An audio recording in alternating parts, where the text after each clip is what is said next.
And then one night, he ran out of his mansion, screaming. He was naked, his hair wild, his eyes full of terror. She is here! She is here! He screamed. The villagers chased after him. The sun was sinking, bleeding into the sky like a wounded animal, casting a golden glow over Arita Market. The air was thick with the smell of roasted corn, sweat, and frying bean cakes. 10-year-old Adaez balanced a heavy tray of ripe bananas on her small head, her tiny feet moving quickly to avoid the crowd of traders shouting over one another. Adaez, sell quickly and come home before it gets dark. Mama Ada had warned that morning, her voice shaking with worry. But Adaez knew hunger did not respect time. If she didn't sell all the bananas, she and her mother would sleep with empty stomachs again. As she walked through the busy street, her eyes darted left and right, searching for customers. Then she heard the deep rumble of a car engine behind her. A black SUV, sleek and long like a fat python, rolled to a slow stop beside her. The back window slid down, and a man's face appeared. He had a dark, glistening forehead, small, sharp eyes that looked like they could see into people's souls, and lips curled into a dangerous smile. Gold rings shone on his thick fingers as he rested an elbow on the door. "Little girl, come here," he called. His voice was soft, too soft, like a snake whispering before it struck. A daisy clutched the tray on her head. Mama had warned her about strangers, but this man didn't look like a bad person. In fact, he looked rich. "I want to buy all your bananas," the man continued. He reached into his pocket and pulled out a bundle of money so thick it looked like it could build a house. "Come closer, my dear. Let me pay you well." Adaisy's heart jumped. All her bananas? Just like that, her stomach growled at the thought of buying food, maybe even meat for Mama. She stepped forward. That was the last time anyone saw her alive. The car door clicked open, and the man gave a slow, fatherly smile. "Come in, my child. I don't want to block the road. Come and take your money inside." Adaez hesitated. The money was calling her name, but something in her small heart whispered, "Run." Before she could move, a strong, rough hand shot out from the car and grabbed her wrist. "Ah! Leave me!" she cried, struggling, but the man's grip was like iron. With one swift pull, she was inside the car. The door slammed shut. The driver, a man with a scar running down his cheek like a lightning strike, pressed a button, and the windows darkened. The world outside disappeared. "Calm down, my dear," the man said in a chillingly gentle voice, pulling a small silver syringe from his pocket. "You won't feel a thing." Ade screamed. She kicked. She bit his hand. The man growled in frustration. "You are strong for a small girl," he muttered. He nodded at the driver. The next thing Adaez felt was a heavy slap across her cheek. The world spun. Her mouth tasted like blood. She was too dizzy to scream again. Before she could move, the needle sank into her neck. Darkness swallowed her. When Adaezi opened her eyes, her head felt like it had been stuffed with cotton. She couldn't move her arms, couldn't move her legs. Something cold and rough pressed against her back. She was lying inside a hole. A deep, dark hole. Above her, the man stood, dressed in a long red robe. Candles flickered around him, casting long shadows on the walls of the uncompleted building. His lips moved, whispering strange words, and the wind howled as if the trees were weeping. "Great ones," the man called into the night, his voice thick with power. "I bring you a fresh soul, a pure one. Take her, and open the gates of wealth to me." Adaez whimpered, her small hands scratching weakly at the cold dirt. "Please, please, I want to go home." The man ignored her. He lifted a calabash filled with red liquid and poured it around the hole, chanting faster and faster. His eyes glowed in the candlelight, burning with greed. The earth trembled. The wind grew stronger. Then, silence. The ritual was complete. The man gave a wicked smile. "It is done," he whispered. He turned to his men. Cover the hole. The first shovelful of sand hit Adia's small body. She screamed, but her voice was weak. The second came, then the third. The hole swallowed her cries. By the time the last layer of dirt was pressed down, Adiazi was gone, and the building of blood was complete. The night swallowed Orita Market, but Mama Ada refused to leave. She sat at the corner where she always sold bananas, her eyes fixed on the road, waiting. Adayeze will soon come, she muttered, rocking back and forth like a mother lulling a baby to sleep. She will soon come. The traders began to leave, rolling their wheelbarrows away, tying their goods in sacks. Mama Uche, the woman who sold roasted yam beside her, sighed and placed a gentle hand on her shoulder. Ada, go home, she said softly. Maybe she slept at a neighbor's place. Mama Ada's eyes were wild. No. Adayeze will never sleep outside. She will come. She will come. But Adayeze never came. As the days passed, Mama Ida searched every street, every corner, every gutter. She ran to the police station, but the officers only gave her tired, uninterested looks. Madam, missing children are plenty in this country, one officer yawned. She probably ran away. Ran away? Mama Ada's voice shook with rage. Adayeze is 10 years old. Where will she run to? The officer only shrugged. Come back later if she doesn't return. Return? Return from where? Mama Ada fell to her knees right there in the police station. She wept. She tore at her wrapper. God, where is my child? She cried. My only child. Days turned to weeks. Weeks turned to months. The world moved on. But Mama Ada did not. She became a shadow of herself. Her once plump body shrank, her cheeks hollowed, and her eyes sank deep into her skull. She wandered the streets barefoot, calling Adayeze's name. People began to avoid her. Children whispered behind her back, She done mad. Nah, so people take day craze.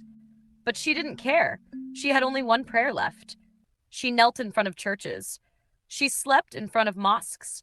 She fasted until her ribs pushed against her skin. God, she wept, if my child is dead, let the earth speak. Let the land reject her blood.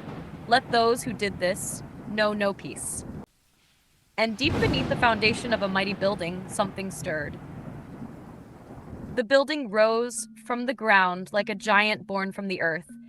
It was painted in a deep shade of cream, with golden railings that gleamed under the sun. The glass windows sparkled like diamonds, and the grand entrance boasted a heavy iron gate that opened with a majestic creak. People called it Divine Mansion. It was the talk of the town. Have you seen that fine house on Akena Street? Traders gossiped in the market. Ah, the one that looks like a palace? I hear even rich people are fighting to live there. Money is talking, my sister. The owner of the house, Chief Ebube Okonkwo, sat in his massive mansion far away, counting bundles of cash with a satisfied grin. He was a man who once struggled in poverty, but now wealth poured into his hands like an overflowing river. He had done what needed to be done. The sacrifice had been accepted. The spirits had opened the gates of prosperity, and now his mansion was full. Tenants paid millions to live there. Ah, Chief, your house is a blessing, a tenant once told him. Since I moved in, my business has been booming. Chief Ebube chuckled, sipping his expensive wine. That's what happens when a house is built with clean hands, he lied. His pockets grew heavier. His reputation soared. But beneath the foundation of the building, where the earth had swallowed Adayeze's small body, the ground was no longer silent. Something had begun to awaken. At first, Divine Mansion was everything the tenants had dreamed of. The air smelled fresh, the walls shone as if they had been polished with gold, and the floors were so smooth they reflected light. They believed they had found paradise. But paradise soon turned to hell. The first sign came just 3 weeks after the last tenant moved in. Mr. Kola. Mr. Kola was a senior bank manager who prided himself on being a man of logic. He didn't believe in spirits, curses, or superstitions. But that was before he moved into apartment 4B. At exactly 2:33 a.m. every night, whispers would wake him up. At first, he thought it was the wind. Then one night, he heard a voice clearly. "Help me! I can't breathe! Help me!" He jumped up, his heart pounding. The voice was coming from inside his bedroom wall. Sweating, he pressed his ear against the cold concrete. "I am here. I am here." Mr. Cola ran out of his apartment that night in only his boxer shorts. By morning, his hair had begun to turn gray. Auntie Bose, the food seller with rotten soup. Auntie Bose was a widow who ran a successful food business. She believed she was favored because since moving into Divine Mansion, her customers had doubled. But then, her soup began to rot overnight. It started with one pot of egusi. The next day, her fresh pot of ogbono turned sour. Then the third day, her famous jollof rice smelled like a corpse. "E no fit happen," she screamed. She cleaned her kitchen, she changed her gas cylinder, she even prayed, but the moment she cooked in that apartment, the food would spoil. One night, desperate to prove she wasn't cursed, she boiled only water. By morning, the water was black. Sigurd and Linda were newlyweds, full of love and laughter. Their joy knew no bounds when Linda discovered she was pregnant a month after moving in. Then came the cries. At exactly midnight, they would hear the wails of a baby, loud, sharp, and heart-wrenching. At first, Linda thought it was from another apartment, until one night when the cries came from inside their wardrobe. Sagan, trying to be brave, opened it. The cries stopped. They shut the wardrobe. The cries started again. By the fifth night, Linda started bleeding. By the seventh night, she lost the pregnancy. Malam Sani had only one job: guard the mansion's gate at night. He was a strong northern man, fearless and bold, but even he had his limits.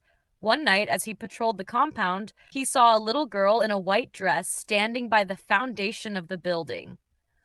Her head was bowed, her small hands clasped in front of her. "Sister, who you be?" Malam Sani asked, shining his torchlight on her. The girl slowly raised her head. Her eyes were bleeding. Malam Sani screamed, dropped his torch, and ran out of the compound completely naked. The next morning, he sent a message to Chief Ebube. "I no day work again. My life is important." Madame Uju was a rich, powerful woman. She owned multiple shops and believed in one thing: money answers all things. But she soon learned that money could not answer whatever lived in Divine Mansion. One morning, she woke up to find her bank account empty. Panic-stricken, she called her bank. "Madam, the money was withdrawn by you," the customer service agent said. "Me? Withdraw 10 million. From where?" The agent sent her the CCTV footage. She nearly fainted. The screen showed her walking into the bank, writing a check, and handing it over to the cashier, but she had never gone to the bank. Within a month, she lost all her wealth. One by one, the tenants began to suffer. Doors locked themselves. Lights flickered on and off. Shadows moved in empty hallways. And every night at exactly 3 a.m., the sound of tiny feet running echoed through the corridors. The tenants began to whisper, "Something is inside this house. Something buried beneath it. Something that is not at rest." At first, the tenants endured the horrors, hoping they would stop. But the house was not ready to let them rest. One by one, they packed their bags and fled. Auntie Bose, the food seller, was the first to go. After losing all her customers because her food kept spoiling, she didn't even bother to carry all her things. She left her stove, pots, and plates behind. Segun and Linda, still mourning the loss of their baby, ran away in the middle of the night. They didn't tell anyone. They didn't even switch off the lights. Mr. Cola, the banker, tried to stay, thinking he could fight whatever was in the walls. But after waking up one morning to find long, deep scratches on his back, scratches he could not explain, he abandoned everything and left. "Madame Uju, once the richest tenant, could not even afford to pay for a new apartment. She slept inside her shop for weeks before relocating to the village. Even the rats left. The last person to leave was Malam Sani, the former security guard. He came back one afternoon with 2 native doctors. He didn't want his salary. He only wanted to pick up his belongings. But as soon as he stepped into his small security post, his clothes caught fire, on their own. He ran out screaming as the native doctors dragged him away. Babu! Babu! I know one again! This house in a graveyard. Within a month, Divine Mansion stood empty, a mighty, shining ghost town. The gossips began. Ah, that house is cursed. Did you hear? A woman saw blood dripping from the walls. Some say they hear a small girl crying inside, but nobody can see her. The house is haunted, my sister. Nobody will live there again. Chief Ebube, sitting in his grand office, was the only one who refused to believe.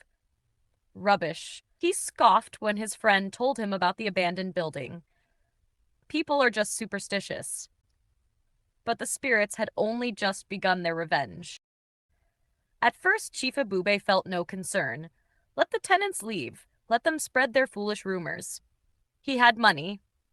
He could always find new tenants, but nobody wanted the house. For months, the once famous Divine Mansion stood empty like a forgotten tomb. Grass began to grow around it. The golden railings became dull. The once shining glass windows were now covered in dust. It was as if the house itself was dying, and soon, so was Chief Ebube. The first sign of trouble started at exactly 3 a.m. Chief Ebube was in his bedroom, sleeping soundly, when a soft sound woke him. A child's sobs. He sat up, blinking.